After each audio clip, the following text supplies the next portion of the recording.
Assalamualaikum warahmatullahi wabarakatuh. Perkenalkan, nama saya Rika Dewi, SPC MPD. Saya adalah salah satu dosen tetap di D3 Akademi Kebidanan Saleha Banda Aceh.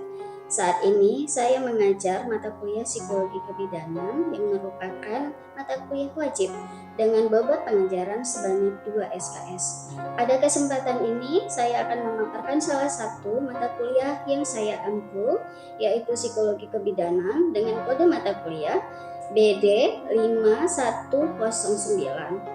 Mata kuliah Psikologi Kebidanan ini berada di semester 2 dengan tujuan agar mahasiswa saat melakukan praktek di lahan sudah dapat memahami kondisi psikologis pasien, karena manusia akan lebih baik dan sehat jika jiwa dan raganya keduanya sehat semuanya. Sebagai dosen, saya selalu melaksanakan Tridharma perguruan tinggi yang terdiri dari pengajaran, penelitian, dan pengabdian masyarakat. Sebelum melaksanakan proses pembelajaran, saya terlebih dahulu akan menjelaskan deskripsi singkat mata kuliah dan kemampuan yang diharapkan, serta sistem pembelajaran yang akan dilakukan pada mata kuliah Psikologi Kebidanan. Mata kuliah ini wajib dipahami oleh mahasiswa agar mahasiswa mampu mengidentifikasi psikologis dan karakter pasien yang berbeda-beda ketika memberikan pelayanan pada saat praktik maupun ketika bekerja nanti. Adapun dampak dari mahasiswa ketika mereka tidak mampu memahami dan menguasai psikologis pasien, maka mahasiswa akan kesulitan melayani pasien karena karakter pasien yang berbeda-beda dengan penyakit psikologis yang berbeda-beda. Setiap individu punya keunikan masing-masing dalam berperilaku pada saat hamil, ketika mempersiapkan persalinan, dan perilaku ibu saat merawat bayi untuk menjadi sehat. Jika kondisi ibu bahagia mulai dari masa kehamilan sampai bayi lahir, maka kondisi ini akan menurunkan angka kematian ibu dan bayi karena akan menghasilkan bayi yang sehat. Adapun deskripsi mata kuliah Psikologi Kebidanan, yaitu mata kuliah ini diberikan kepada mahasiswa agar mahasiswa mampu memberikan asuhan atau service excellent kebidanan pada ibu mulai dari masa kehamilan, masa proses persalinan, dan bayi segera setelah lahir dengan pendekatan manajemen kebidanan yang berfokus pada upaya preventif dan promotif dengan didasari konsep-konsep, sikap dan keterampilan serta hasil evidence. Dengan memperoleh ilmu psikologi kebidanan, mahasiswa diharapkan mampu memahami beberapa hal sehingga mahasiswa akan mudah memahami psikologis kebidanan. Yang pertama, mahasiswa diharapkan dapat memahami konsep dasar psikologi. Yang kedua, memahami perilaku pasien yang berbeda-beda karakter. Yang ketiga, mahasiswa diharapkan dapat memahami individu dari latar belakang keluarga yang berbeda-beda pola asuhnya. Yang keempat, mahasiswa dapat memahami faktor-faktor yang mempengaruhi perilaku. Kemudian yang kelima, mahasiswa diharapkan mampu mengetahui pribadi normal dan tidak normal. Yang keenam, diharapkan mahasiswa dapat mengetahui berbagai proses berpikir pada manusia. Yang ketujuh, mahasiswa diharapkan dapat mengetahui psikologi perkawinan menuju kehamilan. Yang kedelapan, mahasiswa dapat memahami adaptasi psikologis ibu hamil, proses persalinan, masa postpartum, serta berbagai gejala baby blues yang terjadi pada 3 fase tersebut. Yang kesembilan, mahasiswa diharapkan mampu melakukan penanganan baby blues yang tepat dan mampu berkolaborasi secara holistik dengan tenaga profesional yang dibutuhkan seperti psikolog maupun dokter jiwa. 10. Mahasiswa diharapkan dapat memahami berbagai pendekatan pemecahan masalah pada ibu hamil, pada ibu bersalin, dan bayi baru lahir. 11. Mahasiswa diharapkan mampu berpikir kritis dalam asuhan persalinan. Lalu yang ke-12, mahasiswa diharapkan mampu melakukan komunikasi dalam proses persalinan. Kemudian mahasiswa diharapkan mampu memahami tentang tumbuh kembang anak agar anak tumbuh menjadi sehat sehingga dapat mencegah terjadinya berbagai penyimpangan tumbuh kembang anak.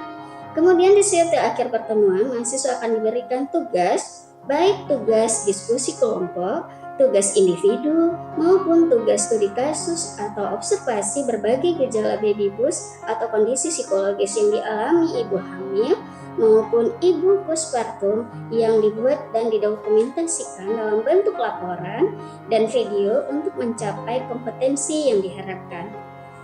Semua materi di atas akan dibahas dalam 16 kali pertemuan. Sistem pembelajaran yang dilakukan di Akademi Kebidanan Saleh Banda Aceh yaitu secara tatap muka. Adapun materi yang akan saya sampaikan, yang pertama, 1. Konsep dasar psikologi. 2. Interaksi perilaku individu dengan lingkungan. 3. Ciri-ciri perilaku manusia yang berbeda dengan makhluk yang lain. 4. Faktor-faktor yang mempengaruhi perilaku. 5. Perbedaan pribadi normal dan tidak normal. 6. Proses berpikir, bentuk-bentuk berpikir dan pemecahan masalah. 7. Psikologi perkawinan. 8. Adaptasi psikologis dan gejala baby blues pada ibu hamil. 9. Adaptasi psikologi pada proses persalinan dan ibu postpartum serta berbagai gejala baby blues pada ketiga masa tersebut. 10. Penanganan baby blues tepat secara holistik. 11. Berbagai pendekatan pemecahan masalah pada ibu hamil sampai bayi baru lahir. Kemudian 12. Komunikasi dalam persalinan. 13. Deteksi tumbuh kembang anak. 14. Tugas observasi, wawancara, studi kasus yang didokumentasikan dalam bentuk laporan. Dan kemudian yang terakhir ada ujian tengah semester, kemudian ujian akhir semester. Selanjutnya, saya akan menjelaskan metode pembelajaran yang saya gunakan, yaitu dengan menggunakan metode delivery, interaction, dan assessment yang disingkat dengan DIA, yaitu di mana saya menyediakan beragam metode pembelajaran untuk membantu mahasiswa belajar secara mandiri, sehingga materi yang diberikan dapat diterima dengan baik oleh mahasiswa. Kemudian, dalam menyampaikan materi perkuliahan kepada mahasiswa di awal pertemuan, pertama, perkuliahan yang saya berikan di awal adalah adanya RPS, kemudian adanya modul psikologi kebidanan supaya mahasiswa dapat terarah dengan materi-materi yang akan dipelajari nanti. Kemudian membuat kontrak belajar untuk penilaian dalam mata kuliah psikologi kebidanan, mulai dari penilaian absensi, tugas kelompok, kemudian sikap atau soft skill, tugas praktik, dan UTS, serta adanya UAS di akhir semester. Selanjutnya pada setiap pertemuan saya akan awali dengan salam pembuka, menanyakan kondisi mahasiswa dan melakukan absensi, serta mereview materi pembelajaran sebelumnya untuk mengaitkan dengan materi yang selanjutnya yang akan saya sampaikan. Lalu, merespon mahasiswa saat pembelajaran untuk mengetahui sejauh mana mereka dapat memahami berbagai kasus yang terjadi terkait dengan materi yang akan disampaikan, agar mahasiswa dapat secara langsung memahami materi, karena dengan mahasiswa melihat kasus secara realita dalam kehidupan sehari-hari sehingga akan terlatih keterampilan mahasiswa baik dalam memberikan asuhan psikologis pada ibu hamil, ibu bersalin, postpartum, ibu nifas. Kondisi tersebut akan membuat mahasiswa lebih mudah mengerti dengan materi yang akan saya sampaikan. Saya akan memberikan tugas di akhir pertemuan untuk didiskusikan secara kelompok dan dipresentasikan agar mahasiswa dapat mengaplikasi ilmunya secara tepat dan merangsang cara berpikir mahasiswa, lalu mampu menganalisis dan mengobservasi. Bahkan ada tugas yang harus mahasiswa wawancara secara langsung ibu hamil atau ibu postpartum agar mereka dapat memperoleh pengalaman secara nyata dan mereka mampu melakukan praktik interaksi dengan pasien di lapangan.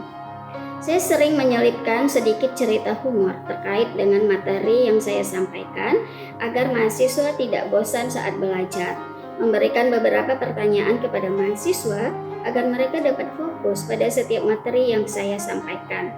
Saya juga menggunakan alat bantu dalam proses pembelajaran berupa gambar-gambar animasi sesuai materi atau video berupa contoh kasus yang sesuai dengan materi, sehingga mahasiswa dapat mudah mengerti. Kemudian ada juga metode demonstrasi yang saya berikan agar mahasiswa mampu melakukan konseling psikologis dalam memberikan pelayanan kepada pasien, memiliki empati kepada pasien, melatih komunikasi baik secara verbal maupun nonverbal agar konseling mereka menjadi lebih profesional sebagai seorang calon bidan nanti. Mahasiswa diminta kembali untuk melakukan demonstrasi antar sesama mereka dengan tim kecil dengan memberikan salah satu contoh kasus atau kasus yang mereka dapatkan dalam kehidupan sehari-hari. Metode pembelajaran lain yang saya gunakan adalah metode ceramah, diskusi kelompok, problem based learning ataupun PBL adalah metode pembelajaran yang dipicu oleh permasalahan dari contoh kasus video yang saya tampilkan sehingga dapat mendorong mahasiswa untuk belajar dan bekerja kooperatif dalam kelompok untuk mendapatkan solusi, berpikir kritis dan analisis dalam menganalisis kasus yang saya berikan, baik dari penyebab dan akibat yang terjadi dalam sebuah kasus tersebut. Lalu mereka melihat bagaimana penanganan yang harus dilakukan untuk kasus tersebut, sehingga mahasiswa mampu menggunakan semua sumber daya yang ada dalam proses pembelajaran sesuai dengan materi yang saya berikan. Saya juga menyediakan waktu bagi mahasiswa melalui email atau grup WhatsApp untuk memudahkan komunikasi terkait dengan tugas baik di luar jam pembelajaran. Jika mahasiswa mengalami kendala saat ke lapangan, dengan tujuan agar mahasiswa lebih percaya diri dan berjalan lancar saat menjumpai pasien di lapangan ketika mereka sedang melakukan tugas praktik. Semua metode yang saya lakukan demi mencapai tujuan pembelajaran yang diharapkan.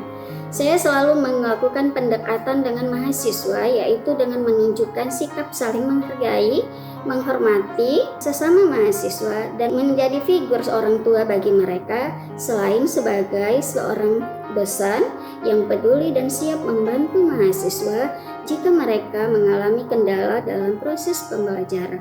Saya juga meluangkan waktu untuk mahasiswa yang mau berkonsultasi di luar jam kuliah, baik masalah kuliah, masalah keluarga, maupun masalah lainnya. Karena saya juga bertugas sebagai konselor serta unit kemahasiswaan di Akademi Kebidanan Saleha Banda Aceh.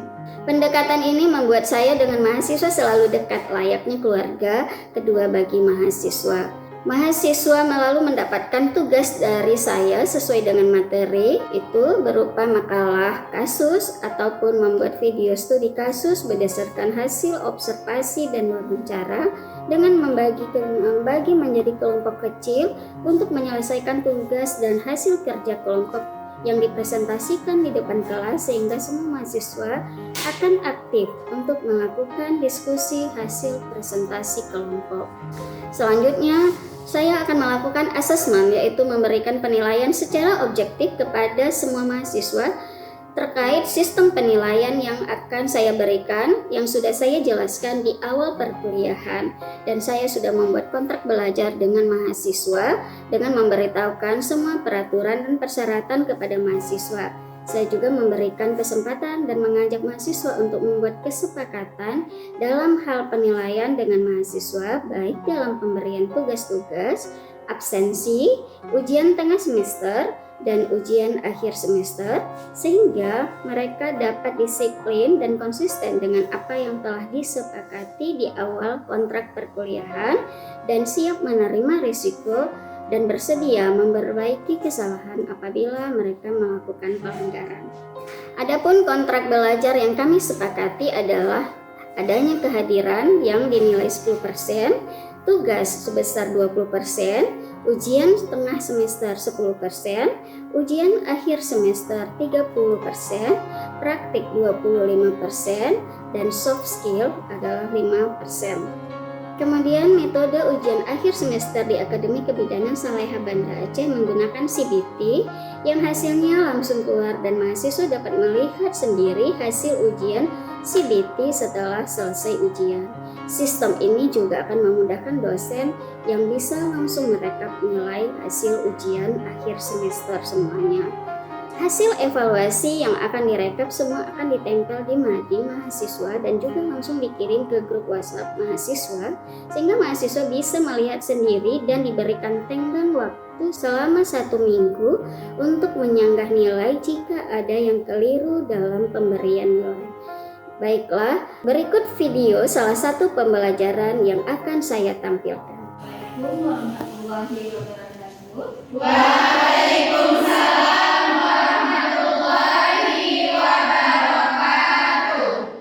Gimana kabarnya anak-anak hari ini? Baik. Apa hari ini hadir semuanya? Hadir, Bu. Kita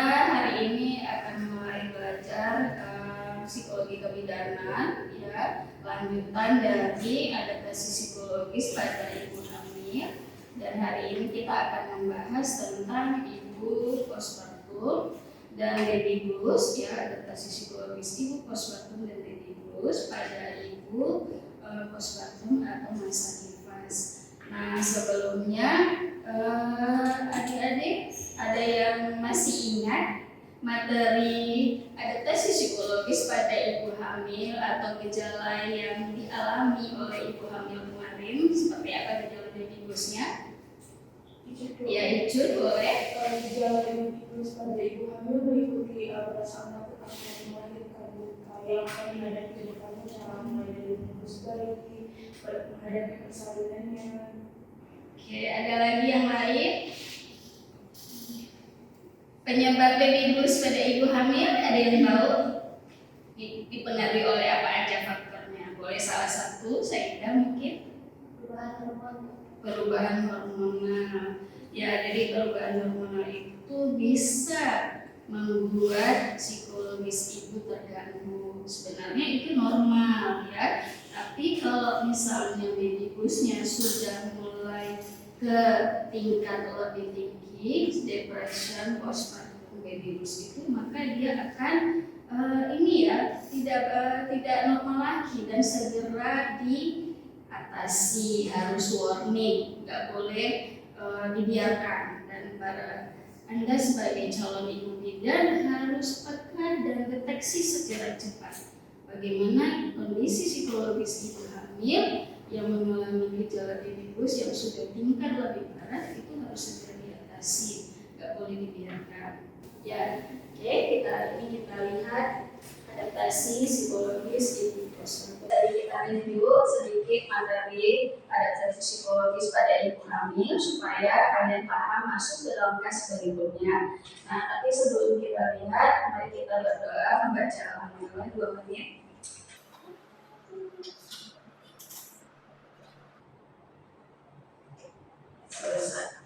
Nah, psikologis sudah pastinya Anda tahu, ya. Jadi kita tahu semua psikologis bahwa yang dipelajari itu adalah dari 3 hal yang harus kita amati pada ibu hamil, dari aspek perasaannya, kemudian apalagi ya perilaku, satu lagi adalah pikiran atau kondisi proses berpikir orang tua. Karena kalau pada fase ini tidak dijaga ibu lahirannya ini, maka akan riskan jatuh ke depression post.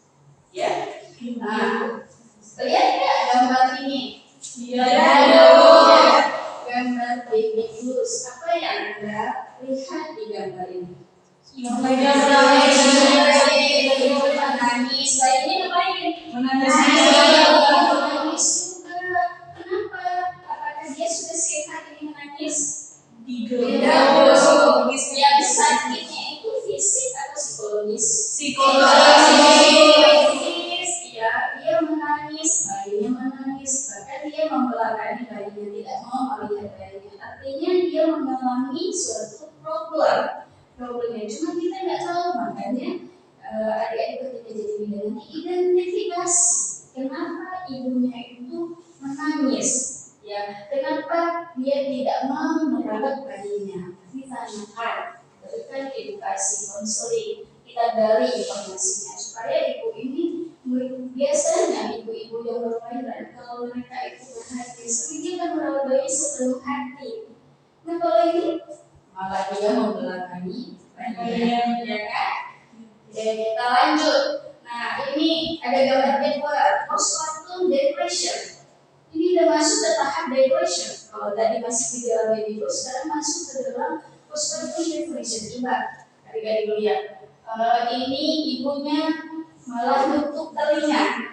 Anaknya ngapain? Nangis. Dia malah tidak sanggup dengar. Malahan dia menjauh dari bayinya. Artinya dia mengalami suatu problem psikologis, ya. Makanya kita harus deteksi secara dini. Nah, kalau ini berbeda nggak gambarnya dengan yang tadi nomor 1 dan berbeda? Dari perasaan si ibunya dengan bayi, bahagia,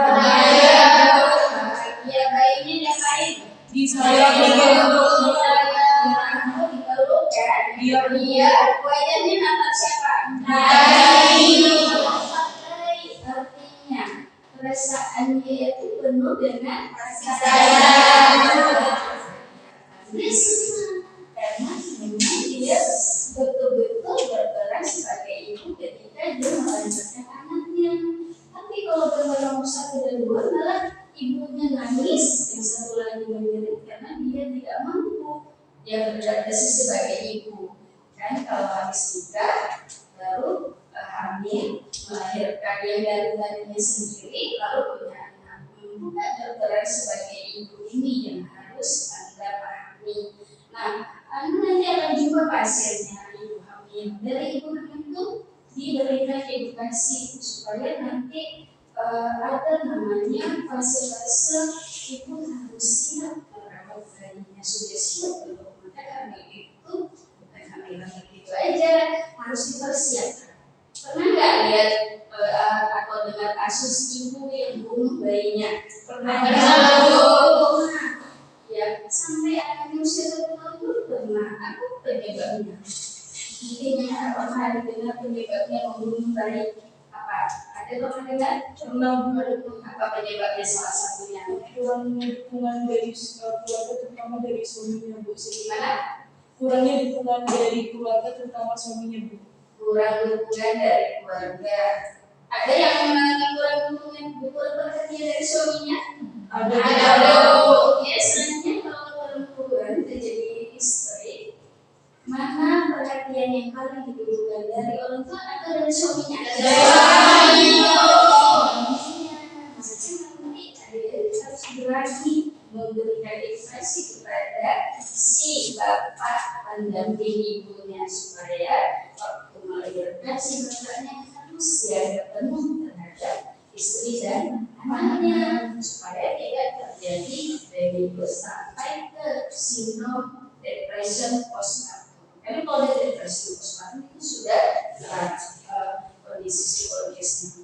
Ya, nah, lihat nggak gambar ini? Iya. Gambar baby blues. Apa yang Anda lihat di gambar ini? Menangis. Bayinya ngapain? Menangis juga. Kenapa? Apakah dia sudah sehat ini menangis? Beda. Yang sakit ini itu fisik atau psikologis? Psikologis.